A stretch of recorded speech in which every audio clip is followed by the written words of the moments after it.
preposterous. And okay, so we've lost science, we've lost nature, we've lost the independence of the academy. Everybody's frightened that they're going to get called a bigot. And quite honestly, the people we want in science are the people who aren't frightened, the people who have the courage to stand alone, the people who resist groupthink, group feel, the people who are overthinking it, because that's what we do in science. We think, we don't feel our way through things.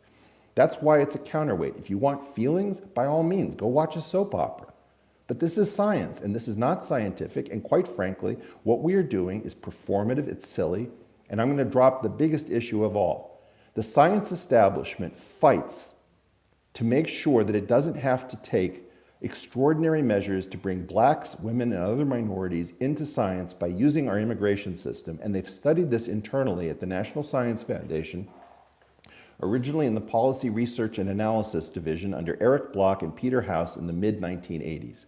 Okay? Do you understand what I'm saying? If you want to get women and minorities and everybody else into science, here's what you do. You allow the labor market to work without using visas as labor relief. You start classifying the workers who are in the labs as workers and not calling them students or postdoctoral students. And I've written this up in a paper called How and Why Government, University, and Industry Create Labor Shortages. This is an entire sham, and if those people care so deeply about Black Lives Mattering and about getting black people into STEM, here's what you do. You take the people, you reinstitute mandatory retirement for people who've been in their job for 20 years with very little productivity, okay? And then you cut off the supply of visas so that you can't pay for work by giving people immigration, and you're forced to use the labor market. And then you stop talking about how beautiful it is that science is international, not because it isn't international, but because that is a cover story. So there's a ton to do, and I'm willing to do it. And if you want to really talk about how to bring black lives into science, it would be my pleasure.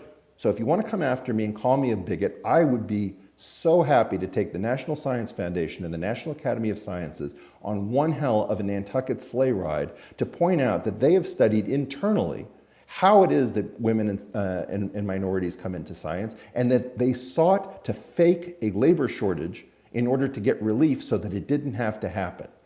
So, if you want to come after me, Caltech, if you want to come after me, National Science Foundation, if you want to tell me what a bigot I am for doing partial differential equations on a day that I'm supposed to put my pen down for my reverence for my black brothers and sisters, no, I care about my black brothers and sisters one hell of a lot more than you do.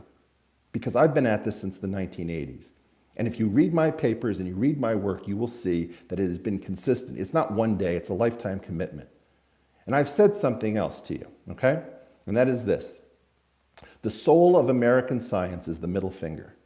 So consider this National Science Foundation, Science Magazine, Nature Magazine as a challenge. My middle finger is pointed straight at you.